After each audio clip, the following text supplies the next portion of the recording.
बहुत पुरानी बात है। ब्रह्मा जी ने अपने मानस पुत्र वशिष्ठ को बुलाया। ब्रह्मा जी बोले, वशिष्ठ, मैं आपको सूर्य वंश का कुल गुरु नियुक्त करता हूँ। आपका कार्य होगा राजाओं को धर्म के मार्ग पर चलाना। वशिष्ठ ने विनम्रतापूर्वक कहा, प्रभु, मैं तो एक तपस्वी हूँ। मुझे राजसी जीवन और वैभव से क्या लेना देना। ब्रह्मा मुस्कुराए। इस वंश में स्वयं भगवान विष्णु राजा के रूप में अवतरित होंगे। उन्हें मार्गदर्शन देने के लिए आप ही सबसे उपयुक्त हैं। इसके बाद वशिष्ठ ने अयोध्या के समीप अपना आश्रम स्थापित किया। वे वेदों की शिक्षा देते और हजारों विद्यार्थियों को भोजन व ज्ञान प्रदान करते थे। इसलिए उन्हें कुलपति की उपाधि प्राप्त हुई। उनकी पत्नी अरुंधति अत्यंत धर्मपरायण और सहनशील थीं। उनके पास थी कामधेनु, एक दिव्य गाय जो सभी इच्छाएं पूर्ण करती थी। अरुंधति बोली, कामधेनु हमारे लिए वरदान है। वो यज्ञों और भोजन की सभी आवश्यकताओं को पूर्ण करती हैं। वशिष्ठ बोले, हमें इंद्रदेव का आभार मानना चाहिए, जिनकी कृपा से यह गाय हमें प्राप्त हुई। एक दिन राजा कौशिक, जो बाद में विश्वामित्र कहलाए, शिकार के बाद अपने दल के साथ आश्रम पहुंचे। वशिष्ठ ने कहा, राजन, आपका हमारे आश्रम में स्वागत है। आप कैसे पधारे? राजा कौशिक बोले, हम शिकार से लौट रहे हैं। हमारी सेना अत्यंत प्यास और थकान में है। वशिष्ठ बोले, आपके लिए भोजन की भी व्यवस्था होगी, कृपया विश्राम कीजिए। कामधेनु ने एक भव्य भोज तैयार कर दिया।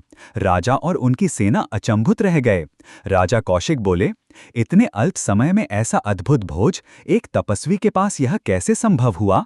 वशिष्ठ ने उत्तर दिया, यह सब कामधेनु की कृपा है। वह हमें वह सब कुछ देती है जिसकी हमें आवश्यकता होती है। राजा के मन में विचार आया, ऐसी अद्भुत गाय एक राजा के पास होनी चाहिए। मैं इसका बेहतर उपयोग कर सकता हूँ। कौशिक बोले, महाराज, यह गाय मेरे महल में अधिक उपयुक्त होगी। कृपया मुझे दे दीजिए। मैं आपके आश्रम के लिए सभी सामग्री भिजवाऊंगा। वशिष्ठ ने शांत स्वर में कहा, राजन, यह गाय हमारे लिए पुत्री के समान है और इंद्रदेव की दी हुई है। मैं इसे नहीं दे सकता। राजा ने कई बार आग्रह किया, पर वशिष्ठ टस से मस न हुए। क्रोधित होकर कौशिक बोले, मैं इस धरती का राजा हूँ, मुझे आपकी अनुमति की आवश्यकता नहीं है। वशिष्ठ बोले, राजन, कृपया दूरी बनाए रखें। कौशिक ने आदेश दिया, गाय को ले चलो। वशिष्ठ बोले, कामधेनु अपनी रक्षा स्वयं करो। कामधेनु ने स्वयं को विशाल रूप में परिवर्तित किया और उसकी देह से एक दिव्य सेना उत्पन्न हुई, जिसने राजा की सेना को परास्त कर दिया।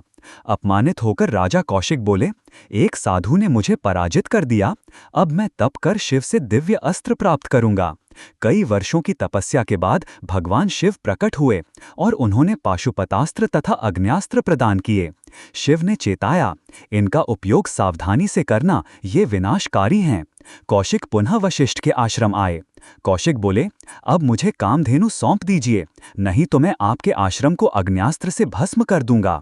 वशिष्ठ शांत स्वर में बोले, राजन, आपके अस्त्र चले जाएं, देखें कौन बचता है। कौशिक ने जैसे ही अग्न्यास्त्र चलाया, वशिष्ठ ने अपना ब्रह्मदंड उठाया। वह दंड जिसमें वर्षों की तपस्या की शक्ति थी। सभी अस्त्र निष्क्रिय हो गए। कौशिक पराजित हो गए। अपमानित होकर उन्होंने अपना राज अपने पुत्रों को सौंप दिया और कठोर तप में लीन हो गए। ब्रह्मा ने उन्हें राजर्षि की उपाधि दी। अब वे विश्वामित्र बन चुके थे, पर उनका मन अभी भी वशिष्ठ से प्रतिशोध लेने को व्याकुल था। इसी बीच वशिष्ठ के पुत्र शक्ति और राजा कल्माशपाद में विवाद हो गया। शक्ति बोले, राजन, सन्यासियों को मार्ग दीजिए। राजा बोले, मैं राजा हूँ, आप हटिए। शक्ति बोले, आपका यह व्यवहार अनुचित है। मैं आपको राक्षस होने का श्राप देता हूँ। यह देखकर विश्वामित्र ने अवसर देखा। उन्होंने राक्षस बने राजा को भड़काया, अब आप शक्ति और उनके सभी भाइयों को मार डालिए। रात्रि में राक्षस ने वशिष्ठ के सभी पुत्रों की हत्या कर दी। शोक में डूबे वशिष्ठ वन में भटकने लगे। उनकी पुत्र वधू अदृश्यंती ने पोते पराशर का पालन किया।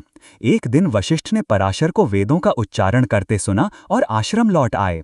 पराशर बड़ा हुआ और जब अपने पिता की मृत्यु की सच्चाई जानी तो वह बदला लेने को तैयार हो गया। वशिष्ठ बोले, बेटा, क्रोध से कुछ नहीं होता। तेरे पिता भी इसी क्रोध का शिकार हुए थे। इस बीच विश्वामित्र ने फिर तपस्या की और ब्रह्मा से ब्रह्मर्षि बनने का वर मांगा। ब्रह्मा बोले, जब तक वशिष्ठ स्वीकार न करे मैं यह उपाधि नहीं दे सकता। विश्वामित्र वशिष्ठ के आश्रम पहुंचे और बाहर से सुना, कोई पूछ रहा था, आप विश्वामित्र को ब्रह्मर्षि क्यों नहीं मानते? वशिष्ठ बोले, जब तक किसी में मैं यानी अहंकार है वह ब्रह्मर्षि नहीं बन सकता। विश्वामित्र अंदर आए और बोले, आप कहते हैं कि जब तक आप जीवित हैं मैं ब्रह्मर्षि नहीं बन सकता। वशिष्ठ मुस्कुराए, मैं नहीं, मैं का अहंकार। एक ब्रह्मर्षि के लिए स्व को मिटाना अनिवार्य है। ये शब्द सुनते ही विश्वामित्र की आंखों में आंसू आ गए। विश्वामित्र बोले, मैं अब भी योग्य नहीं हूं, लेकिन मैं तप करता रहूंगा जब तक योग्य न बन जाऊं। वर्षों बाद जब उनका अहंकार पूर्णतः मिट चुका था, ब्रह्मा ने उन्हें ब्रह्मर्षि की उपाधि दी। वशिष्ठ ने उन्हें गले लगाकर स्वीकार किया।